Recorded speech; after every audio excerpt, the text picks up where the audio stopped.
আসসালামু আলাইকুম। আজ 22 নভেম্বর 2025 খ্রিস্টাব্দ, 7 অগ্রহায়ণ 1432 বঙ্গাব্দ, পহেলা জামাদিউস সানি 1447 ইসরি, শনিবার। সংবাদ পাঠ করছি মনির হোসেন কামাল। প্রথমেই শুনবেন সংবাদ শিরোনাম। গাজীপুরের বাইপাইলে আবারও ভূমিকম্প। বরগুনায় 2 ভুয়া ডাক্তারকে কারাদণ্ড ও 2 জনকে 2 লাখ টাকা জরিমানা। কিশোরগঞ্জে বিদ্যুৎস্পৃষ্ট হয়ে 2 ভাইয়ের মৃত্যু। স্ত্রী হত্যার অভিযোগে স্বামীর মৃত্যুদণ্ড। বরগুনায় নতুন করে ডেঙ্গুতে আক্রান্ত আরও 12। পূর্ব তিমুরকে 5-0 গোলে হারিয়েছে বাংলাদেশ। মাইকিংয়ের রেকর্ড করা হয় লোকবেতারে।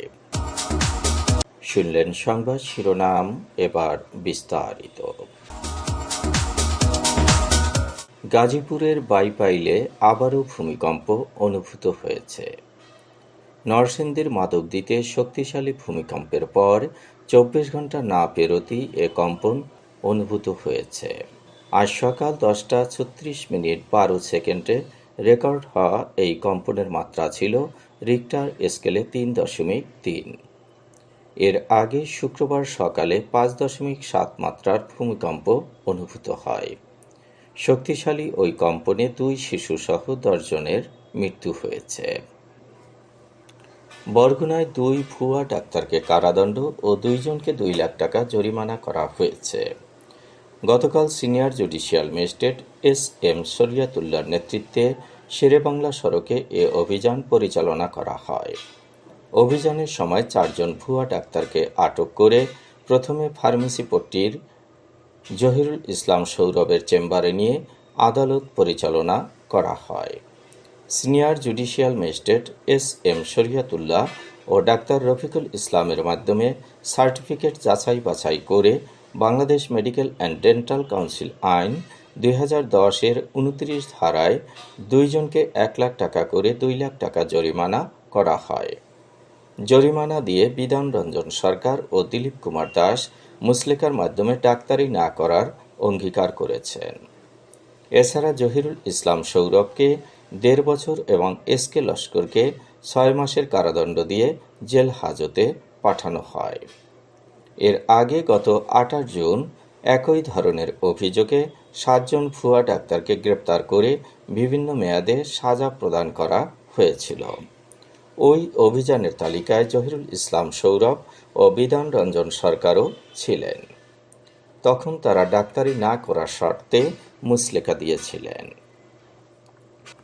কিশোরগঞ্জের হোসেনপুরে বাড়ির পাশ থেকে গরুর জন্য খড় আনতে গিয়ে বিদ্যুতায়িত হয়ে 2 ভাইয়ের মৃত্যু হয়েছে।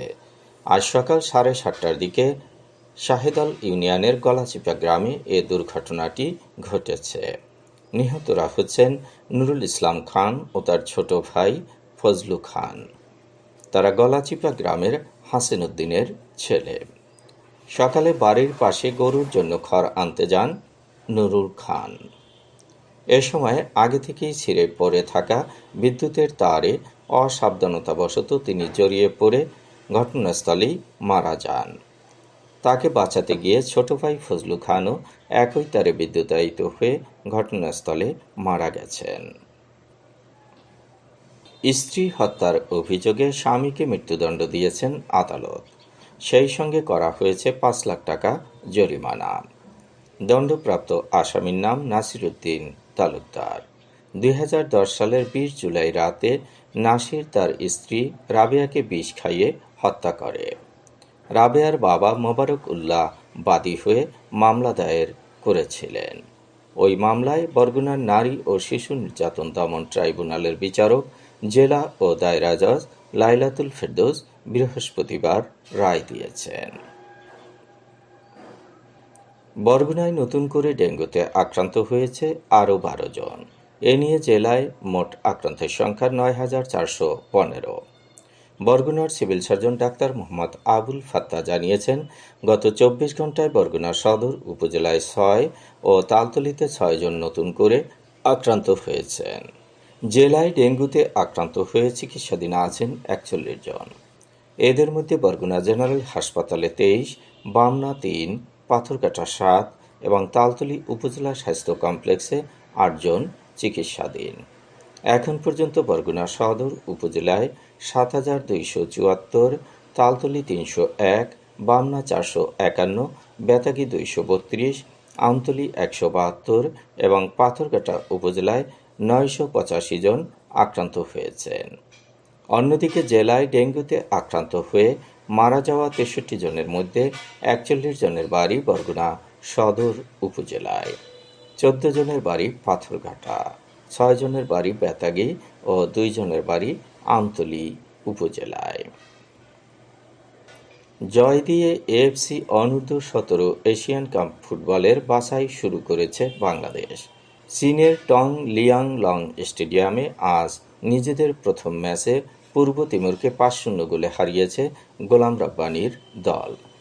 প্রথমার্ধে ৩-০ গোলে এগিয়ে যায় বাংলাদেশ। দ্বিতীয়ার্ধে আরও দুবার গোল উদযাপন করেন তারা। বাংলাদেশের হয়ে জোড়া গোল করেছেন মোহাম্মদ মানিক, একটি করে গোল করেছেন রিফাত কাজী, বাইজিদ বোস্তামি ও আকাশ আহমেদ। পূর্ব তিমুর ছাড়াও বাংলাদেশের গ্রুপে অন্য ৪ দল চীন, বাহরাইন, ব্রুনেই ও শ্রীলঙ্কা। আগামী সোমবার দ্বিতীয় ম্যাচে বাংলাদেশের প্রতিপক্ষ ব্রুনেই। মাইকিংয়ে রেকর্ড করা হয় লোকবেতারে। সুমধুর ও সুস্পষ্ট কণ্ঠে মাইকিংয়ের জন্য লোকবেতারের বিকল্প নেই। লোকবেতারের সাউন্ডপ্রুফ স্টুডিওতে করা হচ্ছে গান ও নাটকের রেকর্ড। সেই সাথে লোকবেতারের নামমাত্র টাকায় প্রচার করা হচ্ছে বিজ্ঞাপন। ১৫ সেকেন্ডের বিজ্ঞাপন প্রচারিত হচ্ছে মাত্র ৫০০ টাকায়, ৩০ সেকেন্ডের বিজ্ঞাপন ১,০০০ টাকা, ৪৫ সেকেন্ডের বিজ্ঞাপন ১,৫০০ টাকা আর ১ মিনিটের বিজ্ঞাপন প্রচার করা হয় মাত্র ২,০০০ টাকায়। নির্ধারিত টাকার বিনিময়ে প্রতিদিন কমপক্ষে ৫ বার করে পুরো ১ মাস বিজ্ঞাপন প্রচার করা হবে। মাইকিং ও বিজ্ঞাপনের জন্য যোগাযোগ করবেন 0-17755664445 নম্বরে।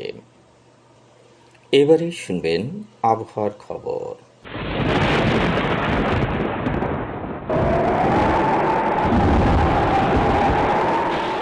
লঘুচাপের বর্ধিত অংশ উত্তর বঙ্গোপসাগরে অবস্থান করছে।